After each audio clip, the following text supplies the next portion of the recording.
북한에서 목숨을 걸고 전해진 충격적인 진실을 공개합니다. 여러분의 구독과 좋아요가 침묵 속에 갇힌 수많은 우리 동포들에게 희망이 될 수 있습니다.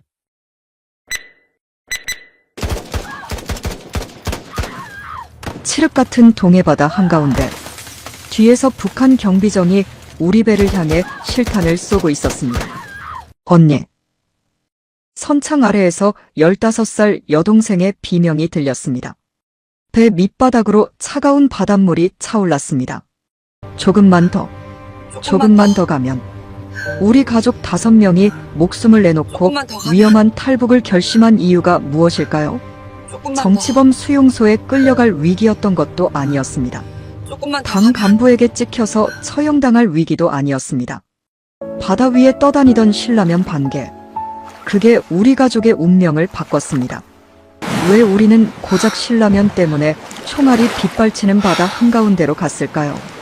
지금부터 그 이야기를 시작하겠습니다. 상식적인 보통 사람들은 상상도 못할 하지만 북한에서는 너무나 절박했던 그 이유가 있습니다. 제 이름은 박영숙입니다. 23살 북한 함경북도 청진 출신입니다. 여자가 어부라는 게 이상하게 들리실 수도 있습니다. 하지만 저는 아버지를 도와 5년째 명태잡이를 하고 있었습니다. 18살 때부터였죠. 우리 가족은 5명이었습니다. 아버지 박철수는 50대 중반이셨습니다. 평생을 어부로 사셨죠. 어머니 김정희는 40대 후반으로 장마당에서 생선을 팔아 생계를 도우셨습니다. 남동생 민호는 19살로 군입대를 앞두고 있었고 막내 수진이는 15살이었습니다. 아버지는 한국전쟁이 끝나고 몇 년 후에 태어나셨습니다.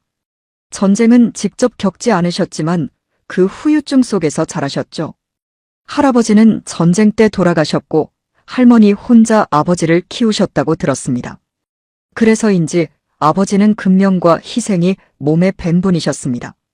불평 한마디 없이 묵묵히 일하시는 분이었죠. 영수가 힘들면 쉬어라. 내가 배를 탈 필요 없다. 아버지는 늘 그렇게 말씀하셨습니다. 하지만 저는 알고 있었습니다. 우리 집 형편이 얼마나 어려운지를요. 제가 어부가 된 건 5년 전의 일입니다. 그때 저는 18살이었습니다. 원래는 오빠가 아버지를 도왔습니다. 저보다 3살 많은 오빠 박성호. 힘도 세고 바다 일도 잘했던 오빠였습니다. 하지만 그해 봄 오빠는 돌아오지 않았습니다. 탈북을 시도했다가 두만강에서 국경경비대에 잡혔다는 소식을 들었습니다. 저항하다가 총에 맞았다고 했습니다. 시신도 찾지 못했습니다. 우리 가족은 그렇게 오빠를 잃었습니다. 그 충격으로 아버지는 크게 편찮으셨습니다. 어느 날 배 위에서 그물을 당기시다가 손에 큰 부상을 입으셨습니다. 정신이 제대로 박혀있지 않았던 겁니다. 왼손 세 손가락을 거의 쓸 수 없게 되셨죠. 배를 제대로 조종하기 어려워지셨습니다. 내가 배울게요. 제가 그렇게 말씀드렸을 때 아버지는 고개를 저으셨습니다. 안 된다. 여자가 무슨 배를 타니? 아버지, 민호는 아직 어려요. 제가 할게요. 당시 민호는 14살에 불과했습니다. 수진이는 10살이었고요. 누군가는 아버지를 도와야 했습니다. 그게 아니면 우리 가족은 굶어 죽을 판이었습니다. 결국 아버지는 허락하셨습니다. 그리고 저는 배를 배우기 시작했습니다. 쉽지 않았습니다. 바다 일은 생각보다 훨씬 힘들었습니다. 그물을 당기는 것부터 시작해서 배를 조종하고 물고기를 손질하고 날씨를 읽는 것까지 모든 게 낯설고 어려웠습니다. 무엇보다 사람들의 시선이 힘들었습니다. 여자가 배를 타다니 꼴 좋네. 저러다가 사고 나면 누가 책임지나. 수산사업소 사람들은 노골적으로 불편한 기색을 보였습니다. 다른 어부들도 마찬가지였습니다. 여자가 배를 탄다는 것 자체를 불길하게 여기는 사람들도 있었죠. 하지만 저는 포기하지 않았습니다. 아버지 세대가 그러셨듯이 저도 가족을 위해 희생하는 게 당연하다고 배웠습니다. 그게 우리가 사는 방식이었으니까요. 5년이 흘렀습니다. 저는 이제 제법 숙련된 어부가 되어 있었습니다. 그물을 다루는 솜씨도 늘었고 명태가 모이는 곳도 알게 됐습니다. 아버지는 부상당한 손으로도 제 곁에서 도와주셨습니다. 그러다 2024년 3월 그날이 왔습니다. 동해바다는 잔잔했습니다. 이른 아침부터 출항해서 오전 10시쯤 됐을 겁니다. 해는 중천에 떠 있었고 파도는 잔잔했습니다. 명태를 찾아 북쪽 어장을 돌고 있었죠. 영수가 저기 못 떠 있다. 아버지가 손으로 가리키셨습니다. 파도 사이로 빨간 뭔가가 떠다니고 있었습니다. 처음에는 그냥 쓰레기려니 했습니다. 바다에는 온갖 쓰레기가 떠다니니까요. 하지만 뭔가 눈에 익은 색깔이었습니다. 그물로 건져볼까요? 그래라. 저는 배를 천천히 그쪽으로 몰았습니다.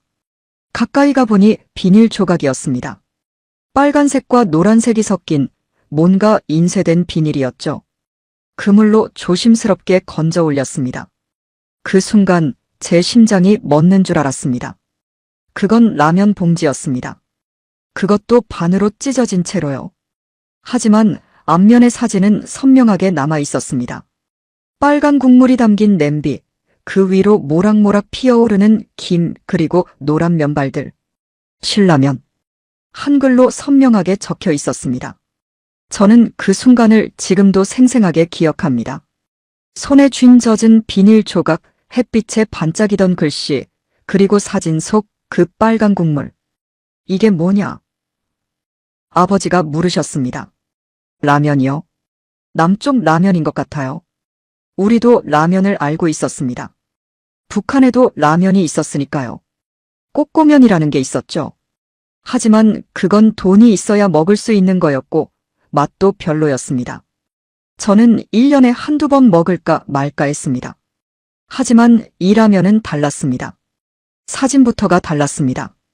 북한 라면 봉지에는 이렇게 맛있어 보이는 사진이 없었습니다. 그냥 글씨만 있었죠. 버려라. 남쪽 물건이다. 아버지의 말씀이었지만 저는 그 비닐 조각을 버릴 수가 없었습니다. 잠깐만요. 저는 비닐을 펼쳐봤습니다. 반쪽만 남았지만 뒷면에 뭔가 더 적혀 있었습니다. 조리법, 성분, 그리고 매운맛 라면의 자존심. 그 문구가 눈에 들어왔습니다. 자존심. 라면의 자존심이라니. 저는 이해할 수 없었습니다. 하지만 동시에 강렬하게 끌렸습니다. 그날 밤 저는 그 라면 봉지를 몰래 집에 가져왔습니다. 다락방 제 공간에 숨겨뒀죠. 잠들기 전에 몇 번이고 꺼내봤습니다. 사진 속 그 빨간 국물. 김이 모락모락 나는 모습. 노란 면발. 저게 정말 먹는 거구나. 저렇게 맛있어 보이게 만들 수 있다는 거구나. 그날 밤 저는 그 이미지를 잊을 수가 없었습니다. 꿈에서도 그 라면이 나왔습니다. 빨간 국물을 마시는 꿈, 면을 먹는 꿈. 너무나 생생해서 깨어났을 때 입에 침이 고여 있었습니다. 하지만 그때 저는 몰랐습니다. 저 빨간 비닐 조각이 우리 가족 5명의 운명을 바꿀 줄은요. 그로부터 일주일 후 우리 가족의 악몽이 시작됐습니다. 2024년 4월 명태가 사라졌습니다. 아니, 정확히는 점점 줄어들었습니다. 원래도 많지 않았지만 그해 봄부터는 정말 눈에 띄게 어획량이 줄었습니다. 우리 배에 할당된 월간 목표량은 500kg이었습니다. 많은 양은 아니었지만 어떻게든 채울 수 있는 숫자였죠. 하지만 4월에 우리가 잡은 명태는 고작 30kg이었습니다. 박철수 동무, 이게 무슨 실적이요? 수산사업소 지배인이 책상을 탁 쳤습니다. 50대 중반의 뚱뚱한 남자였습니다. 당 간부 출신으로 권력을 휘두르는 걸 즐기는 사람이었죠. 죄송합니다. 물고기가 없어서. 아버지가 고개를 숙이셨습니다. 부상당한 손을 뒤로 감추시면서요. 저는 옆에서 주먹을 꽉 쥐고 있었습니다. 물고기가 없어. 다른 배들은 다 채워오는데 당신만 못 채워와. 다른 배들도 어렵습니다. 올해 유독. 변명 말고 다음 달까지 할당량 채워오시오. 못 채워오면 배 압류할 거요. 배 압류. 그 말에 제 심장이 철렁 내려앉았습니다. 배를 빼앗기면 우리는 끝이었습니다. 먹고 살 방법이 없어지는 겁니다. 집으로 돌아오는 길, 아버지는 한마디도 하지 않으셨습니다. 부상당한 손을 계속 만지작거리시면서 먼 산만 바라보고 계셨습니다. 아버지, 괜찮아요? 다음 달엔 잘 잡을 수 있어요. 제가 말씀드렸지만 아버지는 대답이 없으셨습니다. 저도 알고 있었습니다. 빈말이라는 걸요. 5월도 마찬가지였습니다. 우리는 50kg을 겨우 채웠습니다. 다른 배들도 비슷했습니다. 명태가 정말로 사라지고 있었습니다. 수온이 올라가서인지 남획 때문인지 아니면 다른 이유인지는 몰랐습니다. 하지만 결과는 같았습니다. 명태가 없었습니다. 박철수 동무, 이번이 마지막 경고요. 다음 달까지 할당량 못 채워오면 배 압류하고 당신 수산사업소에서 제명하겠소? 제명? 그건 곧 굶어 죽으라는 말과 같았습니다. 그 무렵 우리 집 형편은 최악이었습니다. 어머니는 장마당에서 팔 생선이 없어 수입이 끊겼습니다. 원래는 아버지가 잡은 물고기 중 일부를 팔아서 생활비를 마련했는데 이제는 그것도 할 수 없었죠. 이걸로 뭘 하라고. 어머니가 바구니에 담긴 작은 명태 몇 마리를 보며 한숨을 쉬셨습니다. 눈가에 주름이 깊게 패여 있었습니다. 40대 후반이셨지만 60대처럼 보이셨습니다. 밤마다 어머니가 우는 소리가 들렸습니다.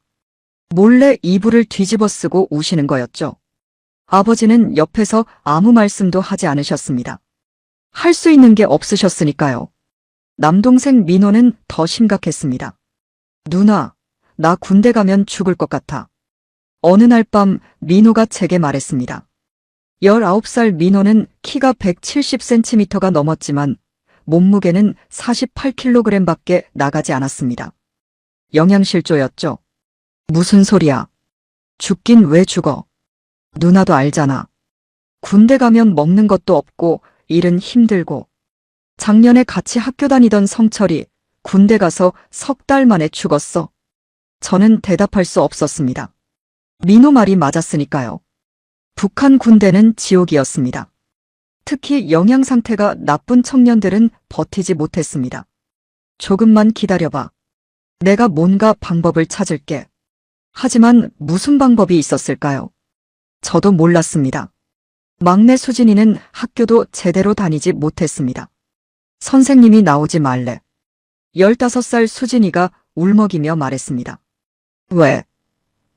얼굴이 부었다고. 다른 애들한테 전염될까 바래. 영양실조로 부기가 생긴 거였습니다. 얼굴이 퉁퉁 부어올라 있었죠. 단백질이 부족하면 생기는 증상이었습니다. 그날 밤 저는 다락방에서 그라면 봉지를 꺼냈습니다. 구겨진 반쪽짜리 비닐. 하지만 사진은 여전히 선명했습니다. 빨간 국물, 하얀 김. 저기서는, 저 남쪽에서는 사람들이 저걸 먹는구나. 그때 처음으로 생각했습니다. 남쪽으로 가는 것을요. 6월 초, 운명적인 날이 왔습니다. 새벽 5시, 우리는 평소처럼 출항했습니다. 날씨는 흐렸지만 파도는 잔잔했습니다. 명태를 찾아 북쪽으로 올라갔죠. 1시간쯤 갔을까요? 레이더에 뭔가 찍혔습니다. 저게 뭐지? 아버지가 물으셨습니다. 화면에는 큰 점 하나가 보였습니다. 배였습니다. 꽤 큰 배요. 다른 어선인가 봐요. 이쪽까지 올라온 배가 있나? 우리는 호기심에 그쪽으로 배를 몰았습니다. 북방한계선 근처였기 때문에 조심해야 하는 구역이긴 했습니다. 하지만 명태를 찾으려면 어쩔 수 없었죠. 점점 가까워지면서 그 배의 모습이 보이기 시작했습니다. 저는 숨이 막혔습니다. 하얀색 배였습니다. 우리 배보다 훨씬 컸습니다. 깨끗하고 반짝였습니다. 최신 장비들이 가득했죠. 그리고 무엇보다 배 옆구리에 태극기가 그려져 있었습니다. 남한 어선이었습니다. 영수가 돌려. 빨리. 아버지가 다급하게 말씀하셨습니다. 남한 배와 마주치는 건 위험했습니다. 북한 경비정이 보면 큰일 나니까요.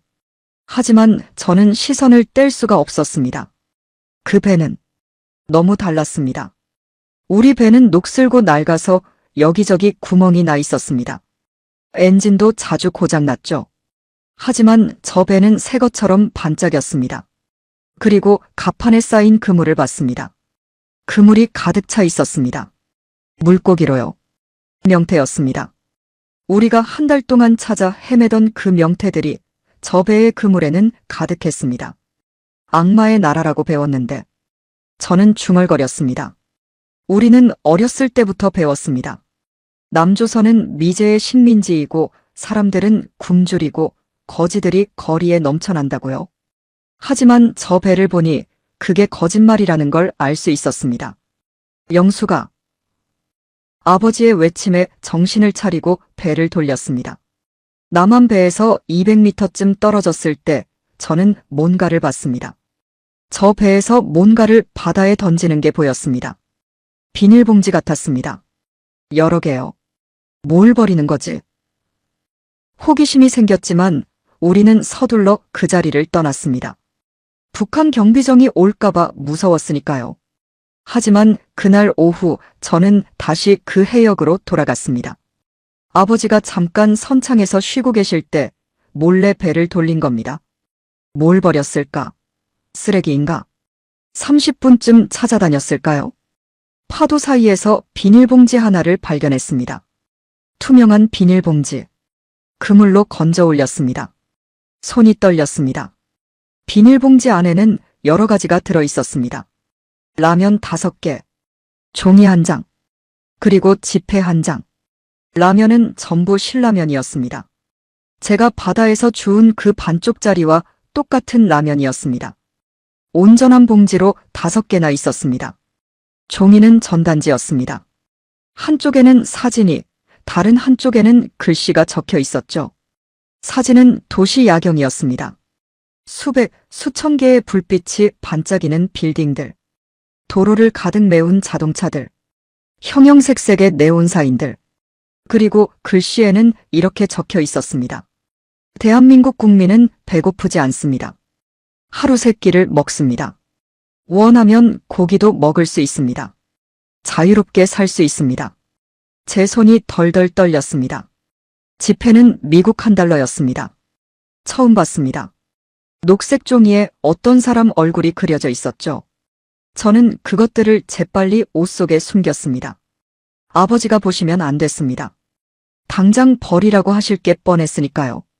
그날 밤 저는 잠을 이룰 수가 없었습니다. 라면 5개, 전단지 $1. 특히 전단지의 그 문구가 머리에서 떠나지 않았습니다. 대한민국 국민은 배고프지 않습니다. 정말일까요? 정말 저 남쪽에서는 사람들이 배고프지 않을까요? 다음 날 밤 저는 결심했습니다. 가족들이 모두 잠든 새벽 2시 부엌으로 내려갔습니다. 손전등을 켜고 몰래 냄비에 물을 끓였습니다. 그리고 신라면 1개를 뜯었습니다. 봉지를 뜯는 순간부터 향기가 났습니다. 북한 라면에서는 맡아보지 못한 향이었습니다. 매콤하고 고소한 냄새. 끓는 물에 면을 넣었습니다. 스프를 부었습니다. 빨간 가루가 물에 풀리면서 국물이 빨갛게 변했습니다. 4분. 봉지에 적힌 대로 4분을 기다렸습니다. 그 4분이 4시간처럼 느껴졌습니다. 첫 숟가락을 떴습니다. 빨간 국물이 입안에 퍼졌습니다. 그 순간 저는 울었습니다. 너무 맛있어서 울었습니다. 제 평생 먹어본 음식 중 가장 맛있었습니다. 매콤하고 칼칼하고 뜨겁고 진했습니다. 언니. 뒤에서 목소리가 들렸습니다. 수진이었습니다. 수진아. 언니, 나도 먹어도 돼? 저는 고개를 끄덕였습니다. 수진이가 다가와 앉았습니다. 제가 면을 조금 떠서 동생 입에 넣어줬습니다. 수진이도 울기 시작했습니다. 맛있어. 너무 맛있어. 소리를 들었는지 민호도 내려왔습니다. 그리고 어머니도 아버지도 내려오셨습니다. 이게 무슨... 아버지가 말씀하시려다 멈추셨습니다. 제가 우는 걸 보셨으니까요. 한 입씩만요. 한 입씩만 드세요. 우리 가족 5명은 그날 새벽 신라면 1개를 나눠 먹었습니다. 1개를 5명이 나눠 먹는 건 말도 안 되는 일이었지만 그날만큼은 행복했습니다. 각자 몇 젓가락씩밖에 못 먹었지만 그 맛은 잊을 수가 없었습니다. 아버지, 라면을 다 먹고 난 후 저는 전단지를 꺼냈습니다. 이것도 주었어요. 아버지는 전단지를 받아들고 오래 들여다보셨습니다. 서울 야경 사진을, 그 글씨를 오래오래 보셨습니다. 영수가, 아버지의 목소리가 떨렸습니다. 이게 진짜일까? 모르겠어요. 하지만 이 라면은 진짜잖아요. 이렇게 맛있는 라면을 만드는 나라가 거짓말을 할까요? 아무도 대답하지 않았습니다. 그날 이후 우리 집 분위기가 바뀌었습니다. 아무도 입 밖으로 꺼내지는 않았지만 모두가 같은 생각을 하고 있었습니다. 남쪽으로 가는 것. 6월 말, 마침내 그날이 왔습니다. 박철수 동무 배 압류합니다. 수산사업소 지배인이 서류를 내밀었습니다. 우리는 그달도 할당량을 채우지 못했습니다. 80kg밖에 잡지 못했죠. 일주일 안에 배를 반납하시오. 그리고 당신은 수산사업소에서 제명됩니다. 집으로 돌아오는 길, 아버지는 한마디도 하지 않으셨습니다. 저도 마찬가지였습니다. 그날 밤 온 가족이 모였습니다. 떠나자. 제가 먼저 말을 꺼냈습니다. 남쪽으로 가자. 바다로. 어머니가 고개를 저으셨습니다. 안 돼. 내 오빠 생각 안 나니? 탈북하다가 죽었어. 어머니, 이대로 있어도 죽어요. 배도 빼앗겼어요. 먹을 것도 없어요. 민호는 군대 가면 죽을 거예요. 하지만 어머니, 아버지가 입을 여셨습니다. 영숙이 말이 맞소. 이대로는 안 돼. 우리 떠나야 하오. 그날 밤 우리 가족은 결정했습니다. 남쪽으로 가기로, 바다를 건너기로, 목숨을 걸기로, 같이 살든지 같이 죽든지. 아버지의 말씀이었습니다. 저는 다락방에서 남은 신라면 4개를 꺼냈습니다. 그리고 전단지도 방수팩에 조심스럽게 넣었습니다. 언젠가 저 남쪽에서 이 라면을 배불리 먹을 수 있을까? 그게 제 소원이었습니다. 그때는 몰랐습니다. 그 소원이 정말로 이루어질 줄은요. 결심은 했지만 실행에 옮기는 건 전혀 다른 문제였습니다. 밤마다 저는 잠을 이루지 못했습니다. 눈을 감으면 오빠의 얼굴이 떠올랐습니다. 탈북을 시도하다 총에 맞아 죽은 오빠. 시신도 찾지 못한 오빠. 내가 가족들을 죽일 수도 있어. 그 생각이 저를 짓눌렀습니다. 만약 실패하면 우리 가족 모두 죽습니다. 총에 맞아 죽거나 잡혀서 정치범 수용소로 가거나 둘 다 죽음이나 마찬가지였죠. 하지만 다른 한편으로는 확신도 들었습니다. 이대로 있어도 죽는다. 배는 압류당했습니다. 일주일 후면 배를 넘겨야 했죠. 그러면 우리는 수입원이 완전히 끊깁니다. 민호는 3달 후 군대에 가야 했습니다. 그 말라깽이 몸으로 군대에 가면 살아남을 수 없었습니다. 수진이는 영양실조로 갈수록 약해지고 있었습니다. 어차피 죽을 거라면 차라리 희망을 향해 죽는 게 낫지 않을까. 그렇게 생각했습니다.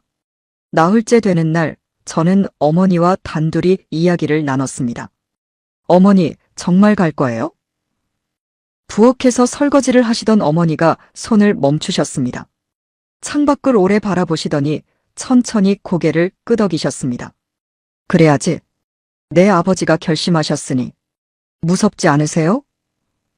무섭지. 어머니가 돌아보셨습니다. 눈가에 눈물이 고여 있었습니다. 너무 무서워. 너희 오빠 생각하면. 하지만 영수가. 어머니가 제 손을 잡으셨습니다. 거칠고 주름진 손이었습니다.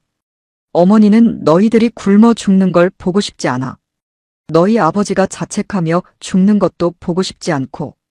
그러니까 가자. 같이. 저는 어머니를 끌어안았습니다. 둘이서 한참을 울었습니다. 그날부터 본격적인 준비가 시작됐습니다. 가장 큰 문제는 배였습니다. 우리 배는 일주일 후면 압류당할 예정이었습니다. 하지만 그 전에 배를 몰고 나가야 했죠. 아버지와 저는 계획을 세웠습니다. 압류 전날 밤에 출항하자. 하지만 야간 출항 허가를 받아야 해요. 그건 내가 알아볼게. 뇌물을 쓰면 될 거다. 북한에서는 돈이면 안 되는 게 없었습니다. 물론 우리한테 돈이 많지는 않았지만 마지막 남은 것들을 팔면 어떻게든 될 것 같았습니다. 일주일이 남았습니다. 뒤7일 아버지는 항구 경비병을 만나러 가셨습니다. 평소 안면이 있는 사람이었죠. 중국산 담배 2보루를 가져가셨습니다. 우리 집에 남은 귀한 물건이었습니다. 저녁 무렵 돌아오신 아버지는 조용히 고개를 끄덕이셨습니다. 됐다. 그날 밤 야간 출항 신고하면 눈 감아주기로 했어. 첫 번째 관문을 통과했습니다. 뒤 6일 어머니는 집에 있는 물건들을 정리하기 시작하셨습니다. 가져갈 수 없는 것들이었습니다. 이불, 그릇, 옷까지. 몰래 장마당에 내다 팔기로 하셨죠. 이거 팔면 얼마나 될까? 많이는 안 돼요. 하지만 식량은 좀 살 수 있을 거예요. 우리는 바다에서 먹을 식량이 필요했습니다. 북방 한계선을 넘으려면 최소 이틀은 걸릴 테니까요. 뒤 5일 저는 배에 올라가 상태를 점검했습니다. 압류 예정이라 항구에 묶여 있었지만 아직 열쇠는 우리가 갖고 있었습니다. 엔진을 확인했습니다. 다행히 작동했습니다. 연료도 확인했습니다. 반쯤 차 있었죠. 북방 한계선까지 가기에는 빠듯했지만 어떻게든 될 것 같았습니다. GPS도 확인했습니다. 오래된 중국산 기기였지만 작동은 했습니다. 좌표를 입력해봤습니다. 북방 한계선의 위치를요. 화면에 숫자가 떴습니다. 거리 85km. 85km만 가면 된다. 가슴이 뛰었습니다. 두려움과 설렘이 동시에 밀려왔습니다. 뒤 4일 민호와 저는 배에 실을 물을 준비했습니다. 20리터짜리 물통 3개를 구했습니다. 장마당에서 산 거였죠. 물을 가득 채워서 집 뒤편에 숨겨뒀습니다. 누나, 진짜 가는 거지? 민호가 물었습니다. 얼굴에 긴장이 역력했습니다. 그래. 사흘 후야. 무섭지 않아? 무서워. 너는? 나도 무서워. 하지만 민호가 잠시 말을 멈췄다가 다시 입을 열었습니다. 그래도 가고 싶어. 누나, 나 군대 정말 가기 싫거든. 거기 가면 나 죽을 것 같아. 저는 민호의 어깨를 두드렸습니다. 안 죽어. 우리 남쪽 가서 살 거야. 라면 실컷 먹으면서. 민호가 웃었습니다. 오랜만에 보는 동생의 웃음이었습니다. 뒤 3일. 가장 위험한 날이었습니다. 아버지와 저는 수산사업소에 가야 했습니다. 배압류 최종 서류에 사인하러 가는 날이었죠. 가지 않으면 의심받을 테니까 어쩔 수 없이 가야 했습니다. 박철수 동무, 여기 사인하시오. 지배인이 서류를 내밀었습니다. 배를 국가에 넘긴다는 서류였습니다. 아버지의 손이 떨렸습니다. 펜을 잡은 손이 부들부들 떨렸죠. 부상당한 손으로 간신히 이름을 쓰셨습니다. 모레 오전 10시까지 배를 비우고 열쇠 반납하시오. 알겠습니다. 우리는 수산사업소를 나왔습니다.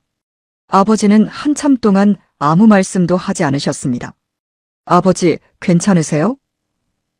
괜찮아. 어차피 우리 배 아니잖니. 아버지가 쓸쓸하게 웃으셨습니다. 그날 밤 우리는 마지막 집안 정리를 했습니다. 가져갈 수 있는 건 거의 없었습니다. 옷 한두 벌씩, 중요한 물건 몇 가지. 그게 전부였습니다. 어머니는 사진첩을 오래 들여다보셨습니다. 가족 사진들이 있었습니다. 오빠가 살아있을 때 찍은 사진도 있었죠. 이거 가져가면 안 될까? 어머니, 배에 자리가 없어요. 물이랑 식량만 실어도 빠듯해요. 어머니는 한참을 망설이시다가 사진 몇 장만 뜯어내셨습니다. 오빠 사진, 가족 사진 몇 장. 그리고 비닐에 싸서 조심스럽게 옷 속에 넣으셨습니다. 뒤 2일, 식량을 준비했습니다. 어머니가 장마당에서 옥수수 5kg을 사오셨습니다. 우리 집에 남은 돈을 거의 다 쓴 거였습니다. 삶아서 말린 옥수수였죠. 오래 보관할 수 있는 거였습니다. 그리고 신라면 4개도 챙겼습니다. 제가 바다에서 주워서 남겨둔 거였습니다. 이거 바다에서 먹자. 그래. 남쪽 땅 밟기 전에 한 번, 밟고 나서 한 번. 수진이가 신라면 봉지를 쓰다듬었습니다. 언니, 남쪽 가면 이거 많아. 응.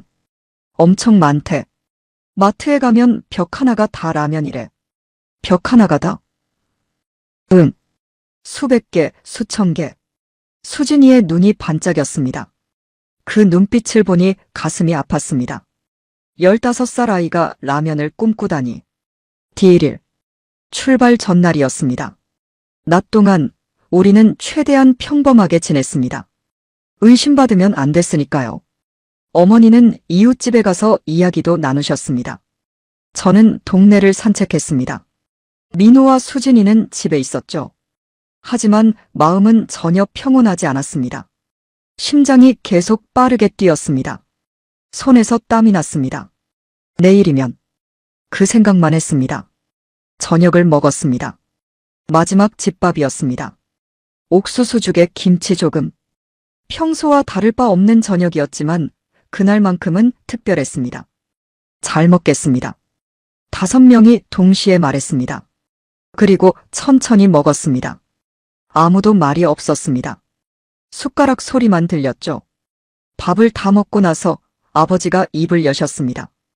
오늘 밤 12시에 출발한다. 모두 11시 30분까지 배로 온다. 알겠나? 네. 절대 들키면 안 된다. 짐은 최소한으로만 가져온다. 알겠지? 네.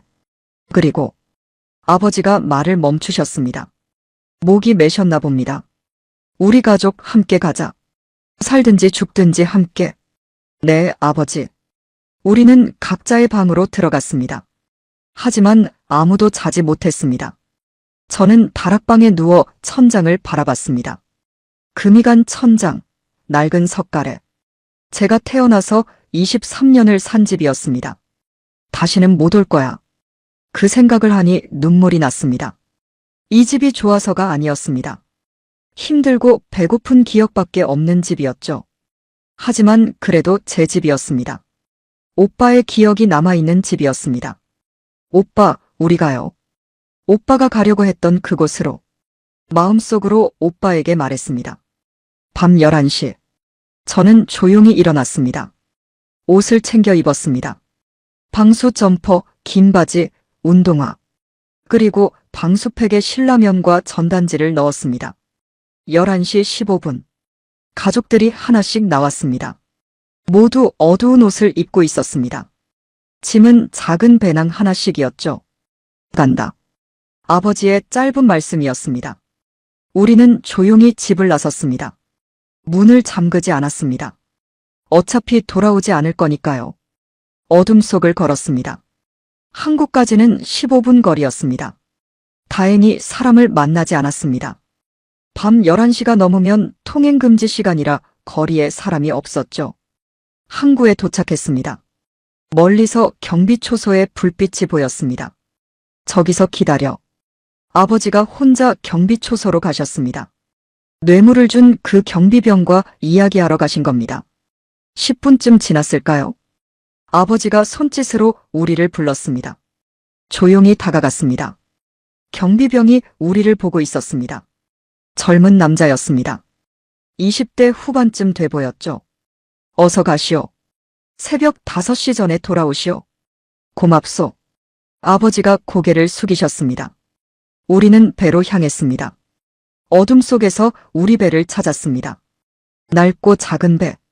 하지만 오늘만큼은 너무나 소중한 배였습니다. 모두 타라. 아버지의 지시에 우리는 하나씩 배에 올랐습니다. 민호가 수진이를 도와줬습니다. 어머니도 올라타셨습니다. 마지막으로 제가 올랐습니다. 아버지가 엔진을 시동 걸었습니다. 부르릉. 엔진 소리가 밤의 정적을 깼습니다. 너무 크게 느껴졌습니다. 괜찮아. 항구에서 배 나가는 건 이상한 일 아니야. 아버지가 중얼거리셨습니다. 스스로를 안심시키는 말 같았습니다. 배가 천천히 움직이기 시작했습니다. 부두를 떠나 바다로 나아갔습니다. 뒤를 돌아봤습니다. 청진 항구의 불빛들이 점점 작아졌습니다. 제가 태어나고 자란 곳이었습니다. 안녕. 마음속으로 작별 인사를 했습니다. 배는 동쪽을 향했습니다. 남쪽이 아니라 동쪽이었습니다. 바로 남쪽으로 가면 의심받을 테니까 일단 명태잡이 가는 척 동쪽으로 가기로 한 겁니다. 자정이 지났습니다. 2024년 7월 3일이 됐습니다. 우리 가족의 운명이 결정될 날이었습니다. 1시간쯤 갔을까요? 청진 항구의 불빛이 완전히 사라졌습니다. 사방이 칠흑 같은 어둠이었습니다. 별빛만 희미하게 바다를 비추고 있었죠. 이제 방향 틀자. 아버지가 말씀하셨습니다. 저는 GPS를 켰습니다. 화면에 우리 위치가 나타났습니다. 그리고 목표 지점. 북방한계선. 거리 82km. 남쪽으로 간다. 배의 방향을 틀었습니다. 정확히 남남동쪽이었습니다. 그때 레이더에 뭔가 찍혔습니다. 아버지, 저기. 화면을 가리켰습니다. 우리 뒤쪽 10km 지점에 큰 점 하나가 보였습니다. 경비정이다. 아버지의 목소리가 굳어졌습니다. 우리를 따라오는 건가요? 모르겠다. 일단 계속 가자. 하지만 10분 후 그 점이 가까워졌습니다. 8km, 7km. 빨라지고 있어요. 속력 올려. 저는 스로틀을 끝까지 밀었습니다. 엔진이 으르렁거렸습니다. 하지만 우리 배는 낡았습니다. 최대 속력이 시속 25km 정도밖에 안 됐죠. 경비정은 계속 다가왔습니다. 6km, 5km. 들켰어. 아버지가 중얼거리셨습니다. 그 순간 뒤에서 불빛이 켜졌습니다. 경비정의 탐조등이었습니다. 강렬한 빛이 우리 배를 비췄습니다. 정선하라. 즉시 정선하라. 확성기 소리가 들렸습니다. 어떡해요? 무시하고 계속 가. 아버지가 외쳤습니다. 선창 아래에서 수진이의 울음소리가 들렸습니다. 어머니가 아이들을 진정시키고 계셨습니다. 경고한다. 정선하지 않으면 발포한다. 확성기 소리가 다시 울렸습니다. GPS를 확인했습니다. 북방 한계선까지 75km. 아직 너무 멀었습니다. 탕. 총소리였습니다. 경고 사격이었죠. 하늘로 쏜 거였습니다. 계속 가. 아버지가 다시 외쳤습니다. 탕. 탕탕. 이번엔 실제 사격이었습니다. 총알이 배 옆 바다에 떨어지며 물보라를 일으켰습니다. 그리고 한 발이 배를 맞췄습니다. 으악! 수진이의 비명이 들렸습니다. 저는 심장이 멎는 줄 알았습니다. 수진아! 어머니의 외침이 들렸습니다. 저는 키를 놓칠 뻔했습니다. 뒤를 돌아보려는데 아버지가 소리쳤습니다. 영수가 앞만 봐. 내가 키 놓으면 우리 다 죽어. 민호가 선창으로 내려갔습니다. 곧 그의 목소리가 들렸습니다. 괜찮아요? 다친 데 없어요. 총알이 배벽에 맞았어요. 안도의 한숨이 나왔습니다. 하지만 긴장을 풀 수는 없었습니다. 탕탕탕. 총격이 계속됐습니다. 여러 발이 배에 맞았습니다. 나무 부스러기가 튀었습니다. 배벽에 구멍이 뚫렸죠. 물 들어와요. 민호가 소리쳤습니다. 막아. 모든 구멍에 쑤셔 넣어. 아버지의 지시가 떨어졌습니다. 경비정이 점점 가까워졌습니다. 레이더상으로 3km. 저들의 속력이 훨씬 빨랐습니다. 영수가 지그재그로 가. 네. 배를 좌우로 흔들어. 조준하기 어렵게. 저는 키를 좌우로 흔들기 시작했습니다. 배가 지그재그로 움직였죠. 파도가 세게 부딪혔습니다. 뱃속이 울렁거렸습니다. 하지만 효과는 있었습니다. 총알이 맞는 횟수가 줄어들었습니다. 최후 경고한다. 정선하지 않으면 격침시킨다. 확성기 소리가 더 가까워졌습니다. 뒤를 돌아보니 경비정이 확실히 보였습니다. 우리보다 3배는 큰 배였습니다. GPS를 확인했습니다. 70km. 겨우 5km를 왔을 뿐이었습니다. 이러다간 못 가. 절망감이 밀려왔습니다. 속력이 너무 차이 났습니다. 저들은 곧 우리를 따라잡을 겁니다. 그때였습니다. 안개다. 아버지가 외쳤습니다. 앞쪽에서 하얀 무언가가 다가오고 있었습니다. 바다 안개였습니다. 여름철 동해바다에서 흔히 생기는 안개였죠. 저 속으로 들어가. 저는 배를 안개 속으로 몰았습니다. 순식간에 시야가 사라졌습니다. 2m 앞도 보이지 않았습니다. 하얀 장막이 우리를 둘러쌌죠. 총소리가 멈췄습니다. 엔진 꺼. 아버지의 명령에 저는 엔진을 껐습니다. 배가 관성으로 천천히 나아갔습니다. 파도 소리만 들렸습니다. 조용히 해. 숨소리도 죽여. 모두가 숨을 죽였습니다. 멀리서 경비정의 엔진 소리가 들렸습니다. 점점 가까워졌습니다. 우리 옆을 지나가는 것 같았습니다. 부웅. 엔진 소리가 바로 옆에서 들렸습니다. 50m도 안 떨어진 것 같았습니다. 수진이가 작게 흐느꼈습니다.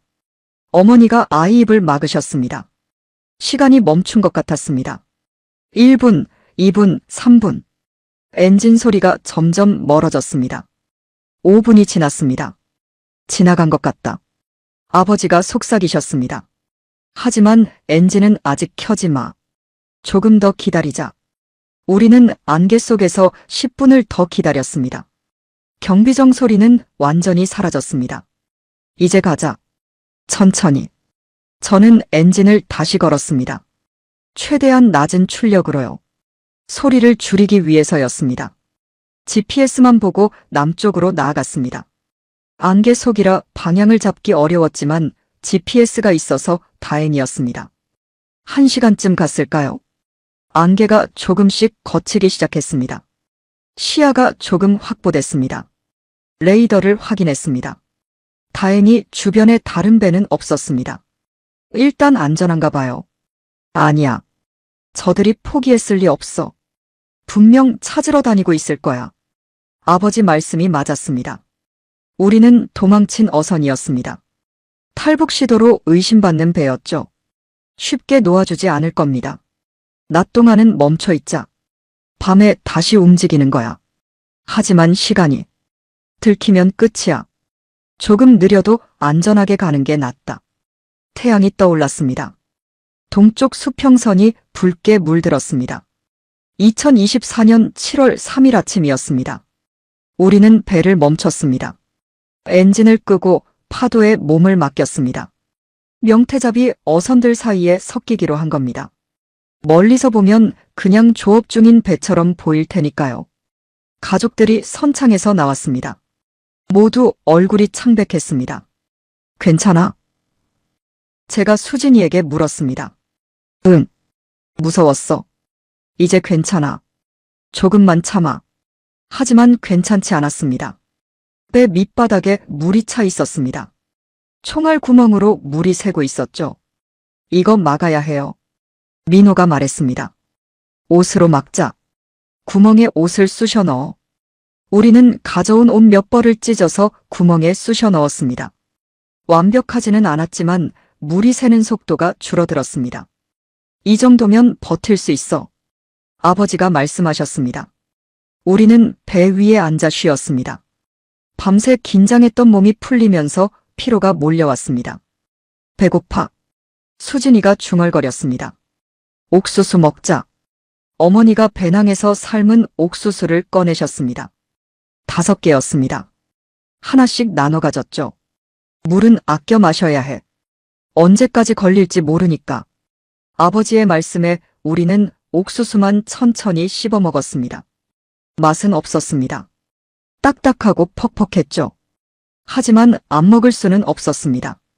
해가 중천에 떴습니다. 더워지기 시작했습니다. 바다 위는 그늘이 없었습니다. 땡볕이 내리쪼였죠. 저기 배 온다. 민호가 손가락으로 가리켰습니다. 멀리서 어선 한 척이 다가오고 있었습니다. 긴장했습니다. 경비정일까요? 쌍안경으로 확인했습니다. 다행히 어선이었습니다. 명태잡이 배였죠. 우리와 비슷한 배였습니다. 그 배는 우리 옆을 지나갔습니다. 선장으로 보이는 남자가 우리를 봤습니다. 손을 흔들었습니다. 저도 손을 흔들어줬습니다. 평범한 인사였습니다. 어부들끼리의 인사. 하지만 가슴이 철렁했습니다. 의심받으면 안 됐으니까요. 다행히 그 배는 그냥 지나갔습니다. 낮 시간이 너무 길게 느껴졌습니다. 할 수 있는 게 없었습니다. 그냥 배 위에 앉아 해가 지기를 기다렸습니다. 영수가, 아버지가 부르셨습니다. 네. GPS 확인해봐. 우리 위치. 저는 GPS를 켰습니다. 배터리를 아끼기 위해 껐다 켰다 하고 있었죠. 화면에 우리 위치가 나타났습니다. 북방 한계선까지 65km예요. 밤새 도망치고 안개 속을 헤매는 동안 20km를 왔던 겁니다. 아직 멀었습니다. 오늘 밤 쭉 가면 닿을 수 있을까? 속력을 최대로 내면 가능할 것 같아요. 하지만 연료가 부족해요. 빠듯해요. 아버지는 한참 생각하시더니 고개를 끄덕이셨습니다. 괜찮아. 연료 떨어지면 그때는 노저어서라도 가는 거야. 해가 졌습니다. 서쪽 하늘이 붉게 물들었습니다. 아름다운 노을이었습니다. 다른 때였으면 감탄했을 텐데 그날은 그럴 여유가 없었습니다. 어둠이 내렸습니다. 출발하자. 엔진을 다시 걸었습니다. 이번에는 최대 출력으로요. 속력을 내야 했습니다. 배가 빠르게 나아갔습니다. 파도를 가르며 남쪽으로 향했습니다. 1시간, 2시간, 3시간. GPS의 숫자가 줄어들었습니다. 60km, 55km, 50km. 절반 왔어요. 제가 외쳤습니다. 가족들의 얼굴에 희망이 보였습니다. 수진이가 웃었습니다. 조금만 더. 하지만 그때 레이더에 뭔가 찍혔습니다. 아니, 2개였습니다. 배가 2척이에요. 양쪽에서 오고 있어요.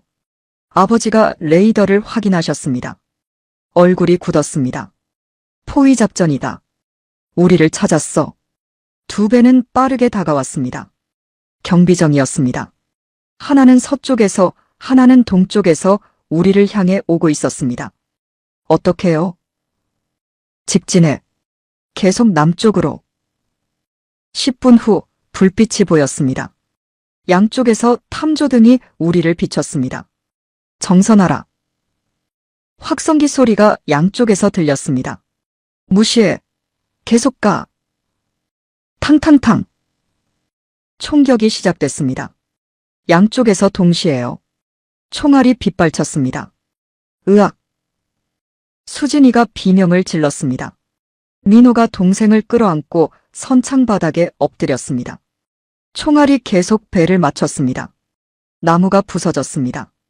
유리창이 깨졌습니다. 그리고 엔진 부분에 총알이 맞았습니다.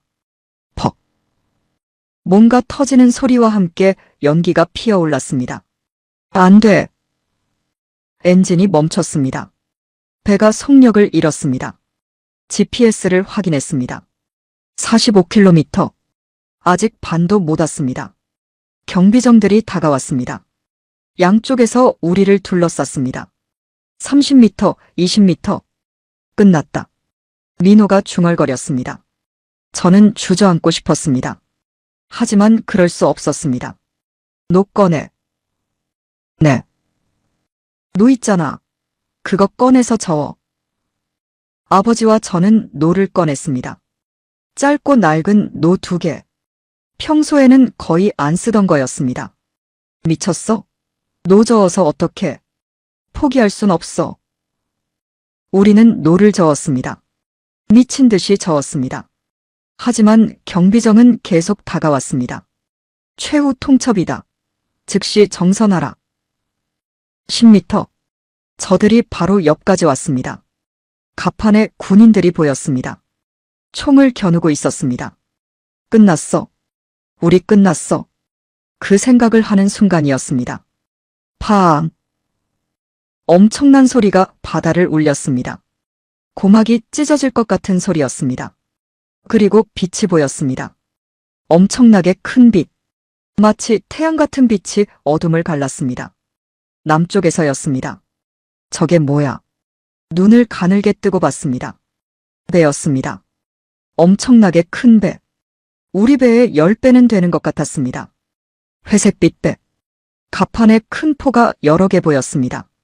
군함이었습니다. 그리고 그 배의 돛대에 펄럭이는 깃발이 보였습니다. 태극기였습니다. 대한민국 해군이다. 확성기 소리가 들렸습니다.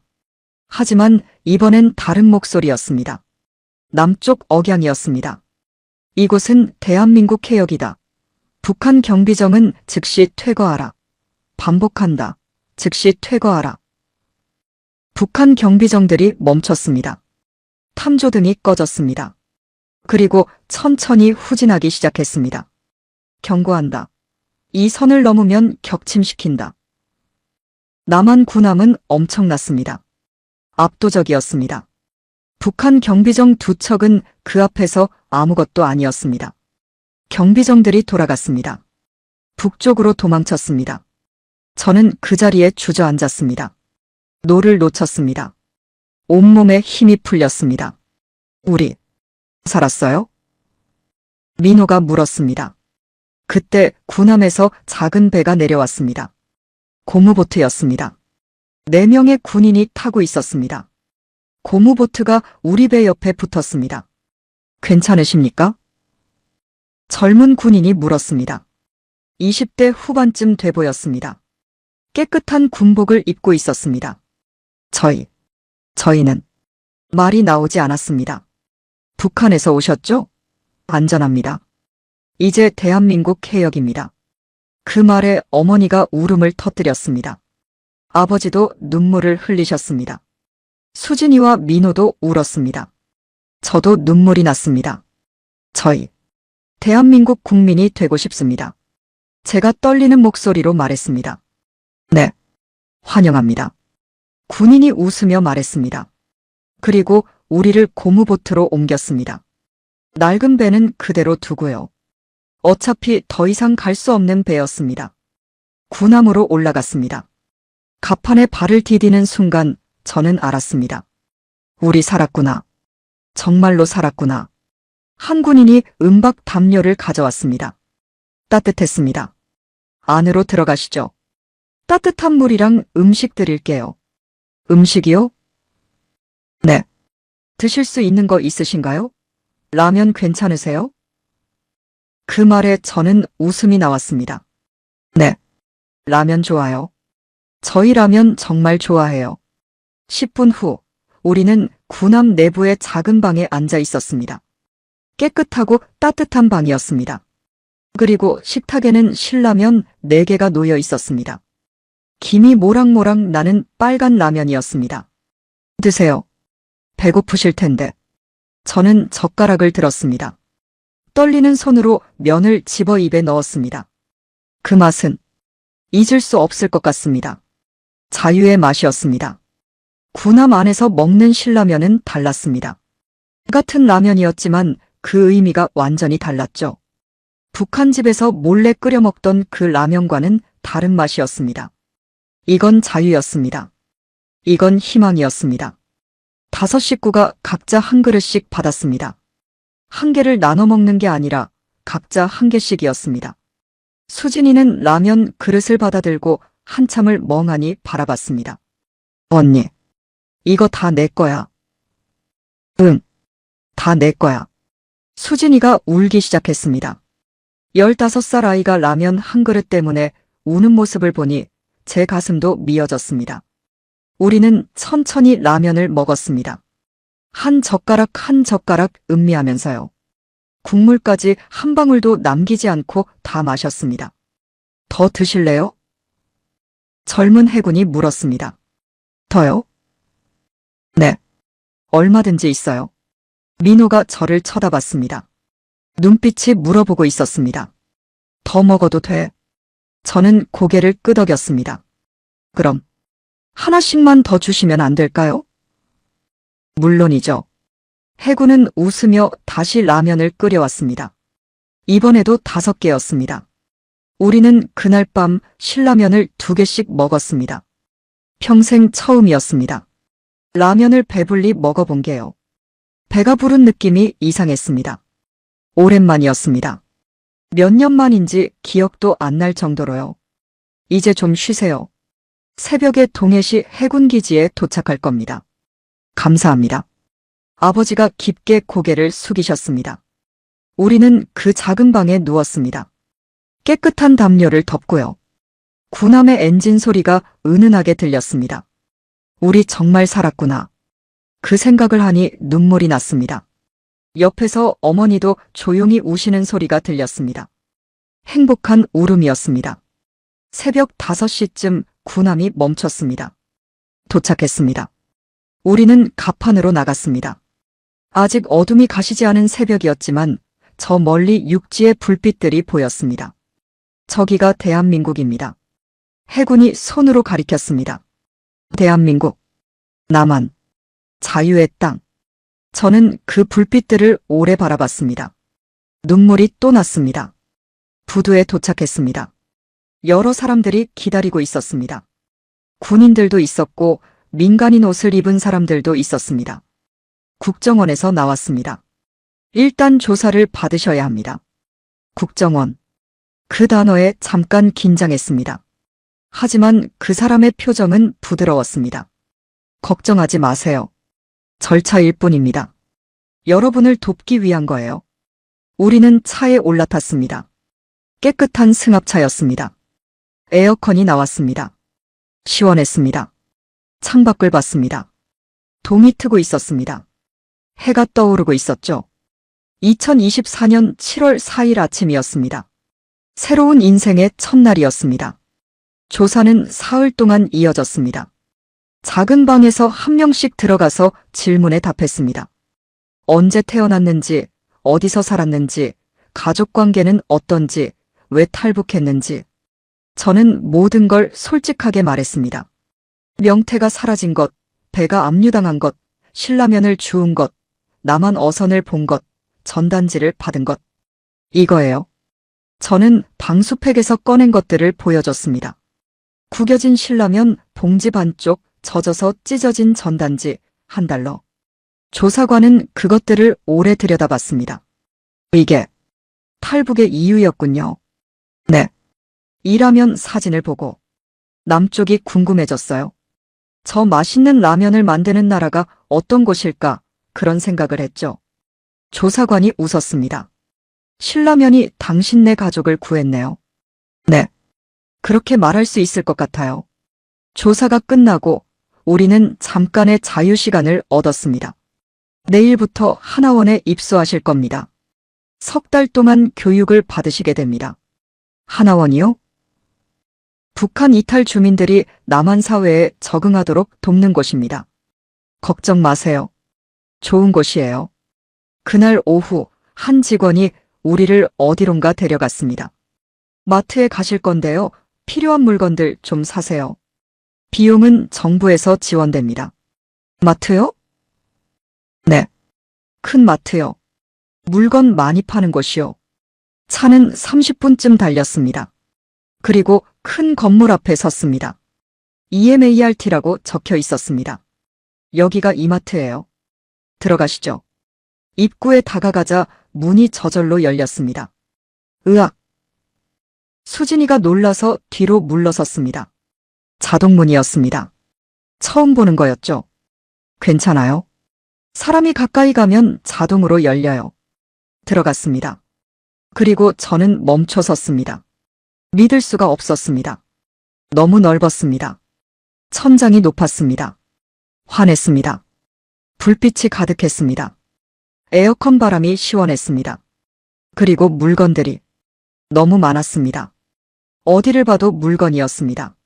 선반마다 가득했습니다. 색색깔의 포장들, 반짝이는 물건들. 여기가 마트예요? 저는 중얼거렸습니다. 네. 평범한 마트예요. 동네마다 하나씩은 있어요. 평범하다고. 이게 평범하다고. 우리는 천천히 걸었습니다. 카트를 밀면서요. 과일 코너를 지났습니다. 사과, 배, 포도, 수박, 참외, 바나나, 오렌지. 온갖 과일이 산처럼 쌓여 있었습니다. 민호야, 저거 봐. 저는 동생의 팔을 잡았습니다. 저게 다 진짜야? 진짜인 것 같은데. 고기 코너를 지났습니다. 소고기, 돼지고기, 닭고기가 깨끗한 팩에 담겨 있었습니다. 가격표가 붙어 있었죠. 소고기 100g에 15,000원. 아버지가 가격표를 보며 중얼거리셨습니다. 비싸네. 아니에요, 아버지. 북한에서는 돈 있어도 못 사잖아요. 여기는 돈만 있으면 살 수 있어요. 우리는 계속 걸었습니다. 생선 코너, 채소 코너, 빵 코너, 과자 코너. 모든 게 신기했습니다. 모든 게 꿈만 같았습니다. 그리고 마침내 우리는 그곳에 도착했습니다. 라면 코너. 저는 그 자리에 멈춰 섰습니다. 벽 한쪽이 전부 라면이었습니다.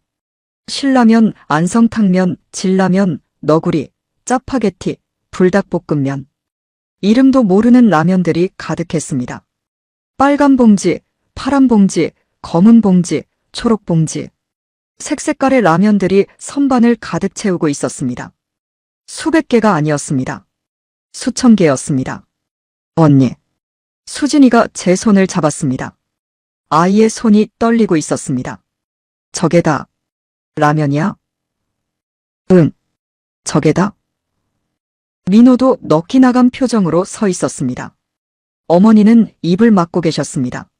아버지는 그냥 멍하니 바라보고 계셨습니다. 그리고 저는 울기 시작했습니다. 참으려고 했습니다. 하지만 눈물이 멈추지 않았습니다. 영수가 왜 울어? 어머니가 물으셨습니다. 어머니 눈에도 눈물이 고여 있었습니다. 이게 전단지에서 본 거예요. 대한민국 국민은 배고프지 않습니다라고 했잖아요. 이게 그 말이었어요. 수진이도 울기 시작했습니다. 민호도 눈시울을 붉혔습니다. 우리 5 식구는 라면 코너 앞에서 한참을 서 있었습니다. 울면서요. 지나가던 사람들이 우리를 쳐다봤습니다. 이상하게 보였을 겁니다. 라면 코너 앞에서 우는 가족이라니. 하지만 우리는 멈출 수가 없었습니다. 괜찮으세요? 마트 직원이 다가왔습니다. 걱정스러운 표정이었습니다. 괜찮아요? 저희 너무 행복해서 그래요.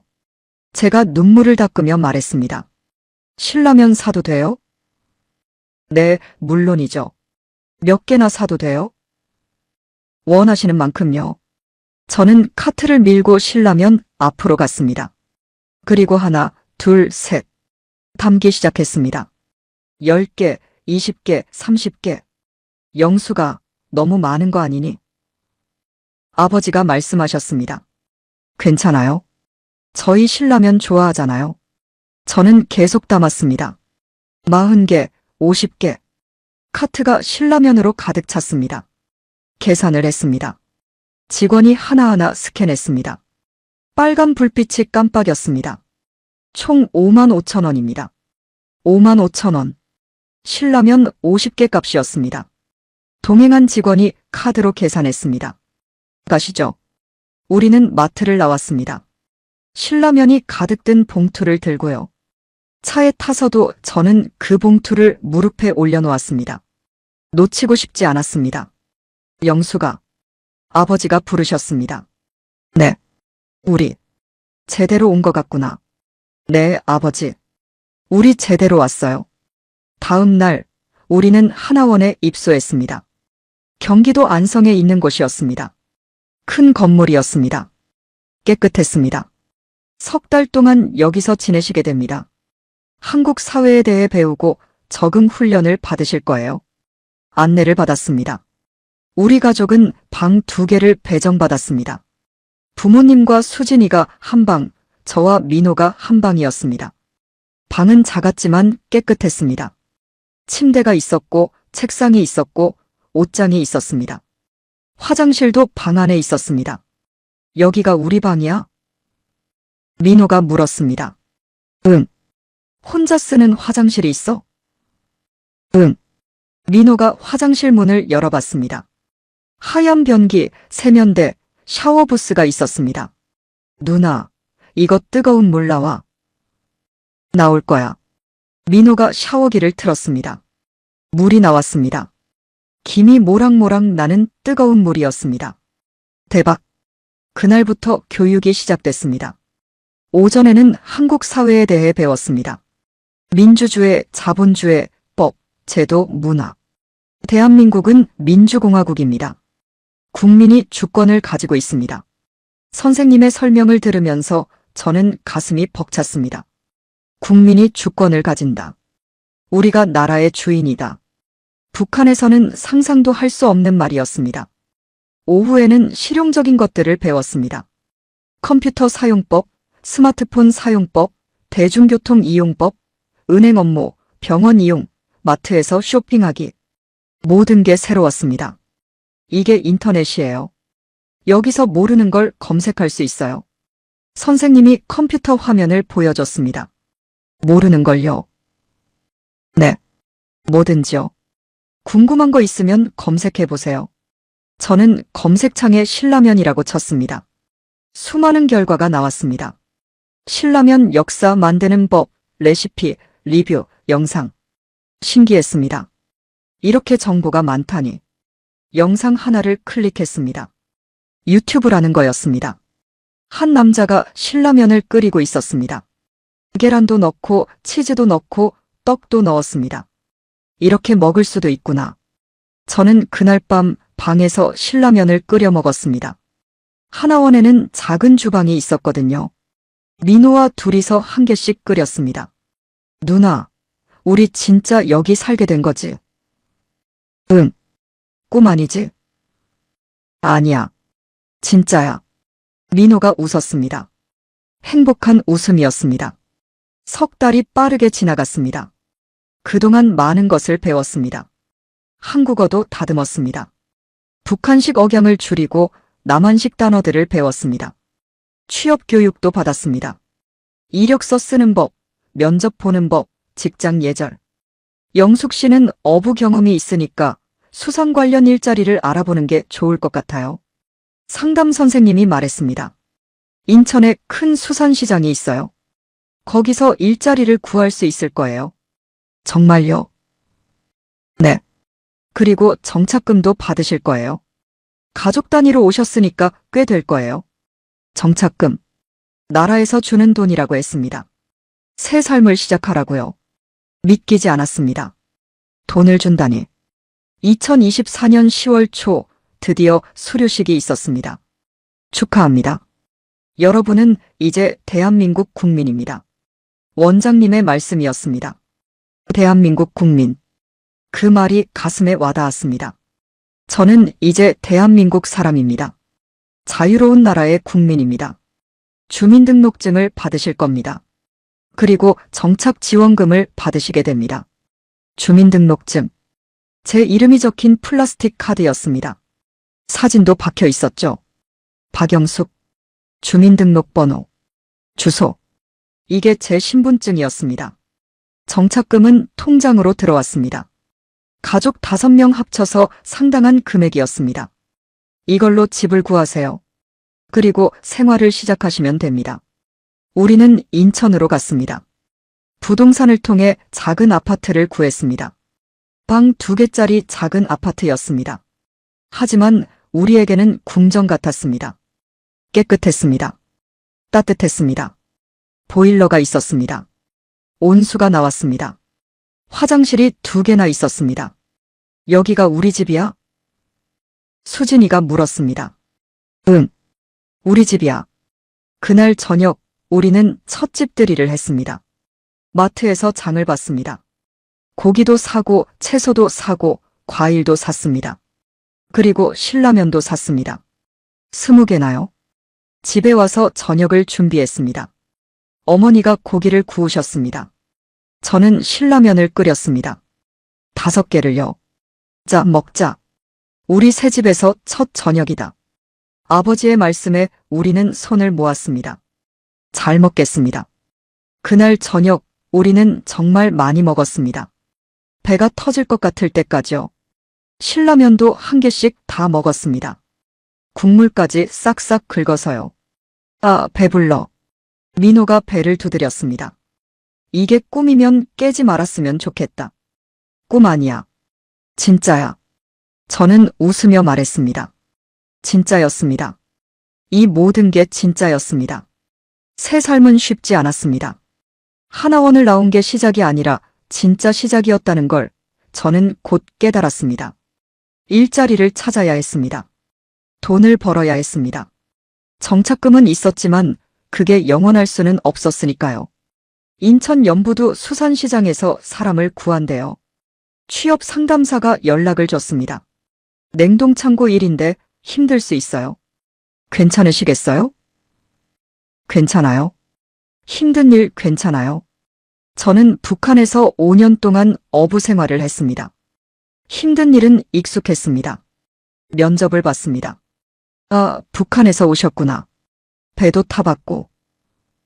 사장님은 50대 중반의 다부진 남자였습니다. 네. 5년 동안 명태잡이 했습니다. 명태. 요즘 명태 귀하지. 다 러시아에서 들여오는데 북한에서도 명태가 없어졌어요.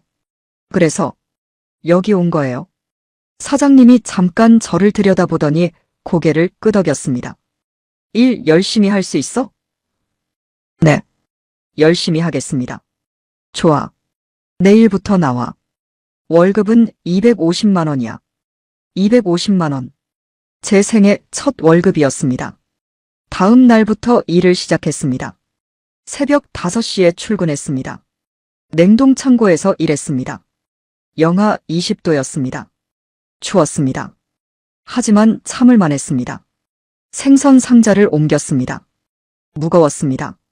한 상자에 20kg이었습니다. 하루에 수백 개를 옮겼죠. 힘들었습니다. 하지만 불평하지 않았습니다. 일주일쯤 지났을 때 창고에서 익숙한 글씨를 봤습니다. 러시아산 명태. 상자에 적힌 글씨였습니다. 저는 그 상자를 한참 바라봤습니다. 이것 때문이구나. 명태가 북한 바다에서 사라진 이유.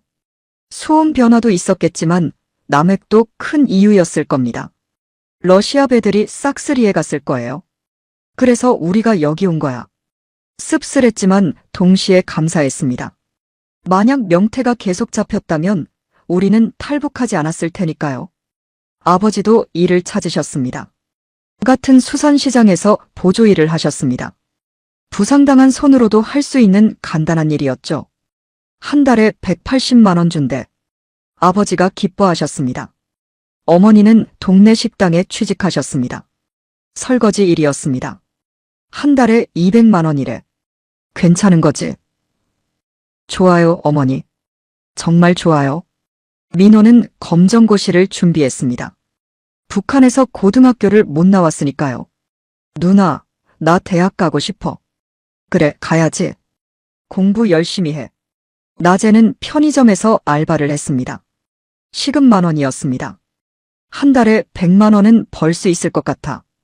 19살 동생이 돈을 버는 게 대견했습니다. 수진이는 중학교 3학년으로 편입했습니다. 처음에는 적응이 어려웠습니다. 북한과 교육 과정이 달랐으니까요. 특히 영어와 수학이 어려웠죠. 하지만 수진이는 열심히 했습니다. 언니, 나 이번 시험에서 중간했어. 성적표를 들고 온 수진이의 얼굴이 환했습니다. 잘했다, 우리 수진이. 학교에서 친구도 사귀었습니다. 급식도 맛있다고 했습니다. 언니, 오늘 급식으로 김치찌개 나왔는데 고기가 엄청 많았어. 그런 이야기를 할 때마다 가슴이 뭉클했습니다. 이게 정상이구나. 아이들은 이렇게 자라야 하는구나. 석 달이 지났습니다. 2025년 1월이었습니다. 우리는 각자의 자리에서 자리를 잡아가고 있었습니다. 쉽지는 않았지만 행복했습니다. 첫 월급날 저는 가족들을 모았습니다. 오늘 제 첫 월급으로 치킨 시켜 먹어요. 치킨. 네. 엄청 맛있대요. 전화로 치킨을 주문했습니다. 선생님이 알려준 대로요. 네, 후라이드 한 마리, 양념 한 마리요. 네, 콜라도 주세요. 30분 후 초인종이 울렸습니다. 치킨 배달 왔습니다. 문을 열었습니다. 젊은 남자가 빨간 가방을 들고 있었습니다. 여기요. 맛있게 드세요. 치킨 2박스를 받았습니다. 따뜻했습니다. 고소한 냄새가 났습니다. 우와. 수진이가 눈을 반짝였습니다. 상자를 열었습니다. 노릇노릇한 닭고기가 가득 들어 있었습니다. 먹어봐. 가족들이 하나씩 집어들었습니다. 맛있다. 진짜 맛있네. 우리는 그날 밤 치킨 2마리를 다 먹었습니다. 콜라도 다 마셨습니다. 배가 불렀습니다. 행복했습니다. 영수가, 아버지가 부르셨습니다. 네. 내가 우리 가족을 살렸다. 내가 용기 내서 탈북하자고 했으니까. 아니에요. 우리 다 같이 결정한 거예요. 그래도 고맙다.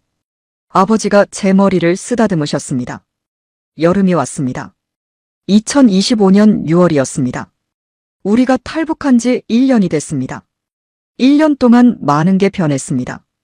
저는 이제 수산시장 일에 익숙해졌습니다. 냉동창고 책임자가 됐습니다. 월급도 올라서 300만 원을 받게 됐죠. 아버지도 자리를 잡으셨습니다. 시장 사람들과도 친해지셨습니다. 어머니는 식당에서 인정받으셨습니다.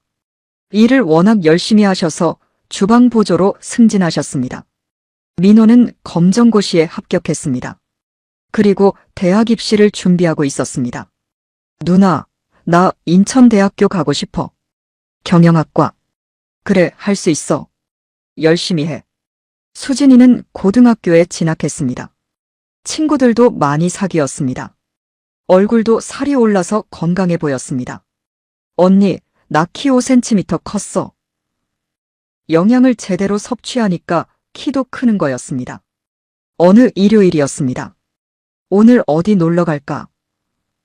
제가 제안했습니다. 놀러요. 응. 날씨도 좋은데 우리 바다 보러 갈까? 바다. 응. 인천 앞바다. 자전거 탈 수 있는 데래. 우리는 송도로 갔습니다. 센트럴파크라는 곳이었습니다. 넓은 공원이었습니다. 잔디밭이 있고 물길이 있고 자전거 도로가 있었습니다. 자전거 빌려봐요. 5명이 자전거를 빌렸습니다. 2시간에 10,000원씩이었습니다. 저는 오랜만에 자전거를 탔습니다. 북한에서는 자전거가 귀했거든요. 바람이 기분 좋았습니다. 햇살이 따뜻했습니다. 야호! 수진이가 앞서가며 소리쳤습니다. 우리는 자전거를 타고 바다까지 갔습니다. 인천 앞바다가 보이는 곳이었습니다. 파란 바다가 펼쳐져 있었습니다. 저 바다 건너서 왔구나. 아버지가 중얼거리셨습니다. 네. 저기서 왔어요. 우리는 자전거를 세우고 바다를 바라봤습니다. 1년 전 저 바다 어딘가에서 우리는 목숨을 걸었습니다. 총알이 빗발치는 가운데 물이 새는 배를 타고 필사적으로 도망쳤습니다. 그리고 지금 우리는 여기 있습니다. 자유로운 땅에, 평화로운 일요일 오후에 치킨 먹을까? 좋아요. 근처 편의점에서 치킨과 콜라를 샀습니다. 돗자리를 펴고 앉았습니다. 그리고 저는 배낭에서 뭔가를 꺼냈습니다. 신라면 5개였습니다. 이것도 끓여 먹어요. 여기서요? 네. 바다에서 먹는 라면 맛있을 것 같지 않아요? 저는 캠핑용 버너를 꺼냈습니다. 마트에서 산 거였습니다. 냄비에 물을 끓이고 라면을 넣었습니다. 하나씩요. 김이 모락모락 올라왔습니다. 빨간 국물이 보글보글 끓었습니다. 됐다. 5그릇의 라면을 나눠 담았습니다. 각자 한 그릇씩이었습니다. 먹자. 우리는 바다를 보며 라면을 먹었습니다. 맛있다. 정말 맛있네. 1년 전 북한 배 위에서 5명이 신라면 1개를 나눠 먹었습니다. 몇 젓가락씩밖에 못 먹었죠. 그때 너무 맛있어서 울었습니다. 그리고 지금 우리는 각자 한 그릇씩 먹고 있습니다. 원 없이 먹고 있습니다. 영수가, 어머니가 부르셨습니다. 네. 이게 다 내 덕분이야. 내가 그 라면을 주워왔으니까. 아니에요. 우리 다 같이. 아니야. 내가 용기를 냈어. 내가 먼저 탈북하자고 했잖니. 저는 배낭에서 방수팩을 꺼냈습니다. 그리고 그 안에 든 것을 꺼냈습니다. 구겨진 신라면 봉지 반쪽이었습니다. 바다에서 처음 주웠던 그 반쪽짜리 봉지. 지금까지 소중히 간직한 거였습니다. 이게 시작이었어요. 가족들이 그 봉지를 들여다봤습니다. 이게 우리를 여기까지 데려온 거예요. 전단지도 꺼냈습니다. 찢어지고 바래긴 했지만 아직도 남아 있었습니다. 대한민국 국민은 배고프지 않습니다. 이 말이 사실이었어요. 수진이가 전단지를 쓰다듬었습니다. 정말 사실이었네. 우리는 한참을 바다를 바라봤습니다. 저 바다 너머 북쪽에는 아직도 배고픈 사람들이 있습니다. 명태를 찾아 헤매는 어부들이 있습니다. 꿈도 희망도 없이 살아가는 사람들이 있습니다. 우리 운이 좋았어요. 제가 말했습니다. 아니야.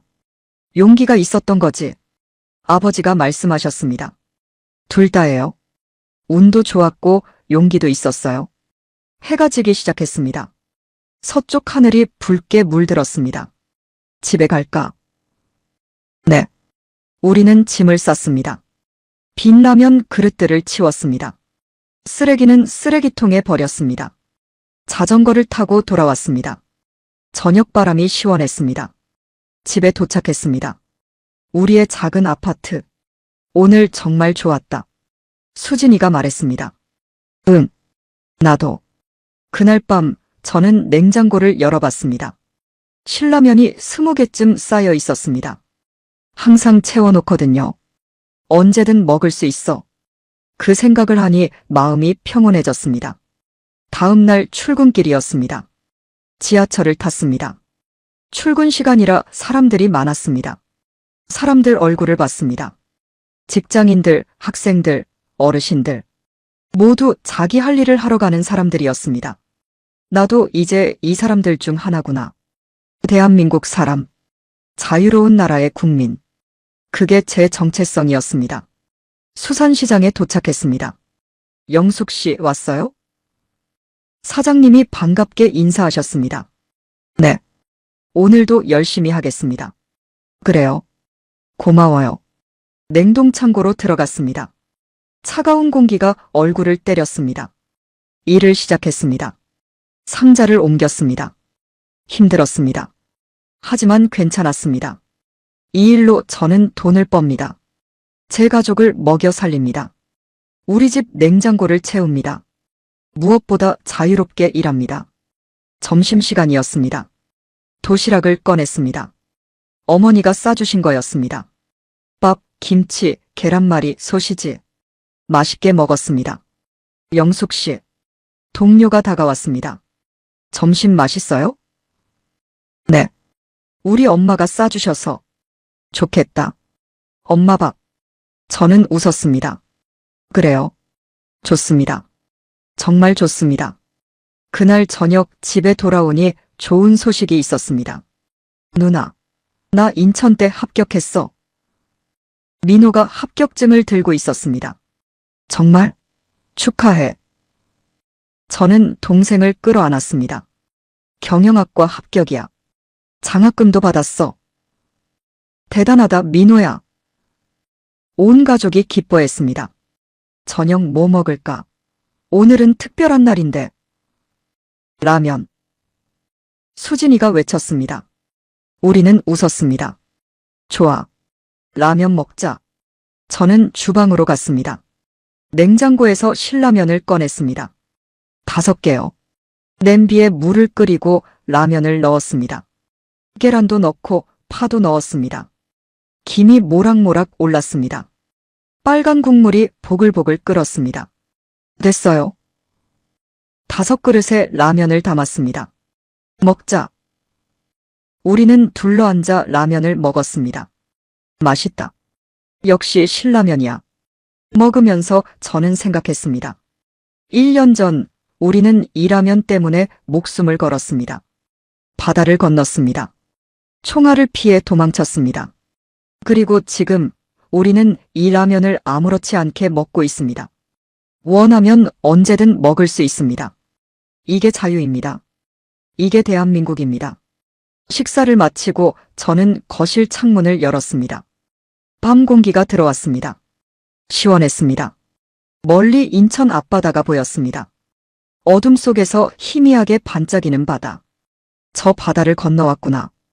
그리고 이제 저는 여기 있습니다. 안전한 곳에, 자유로운 곳에. 영수가 뭐해? 어머니가 부르셨습니다. 그냥 바다 보고 있어요. 바다. 네. 우리가 건너온 바다요. 어머니가 옆에 오셔서 함께 바다를 바라봤습니다. 무서웠지? 네. 죽을 뻔했어요. 그래도 잘 왔어. 우리. 네. 잘 왔어요. 우리는 한참을 바다를 바라봤습니다. 그날 밤 잠들기 전에 저는 일기를 썼습니다. 2025년 6월 15일.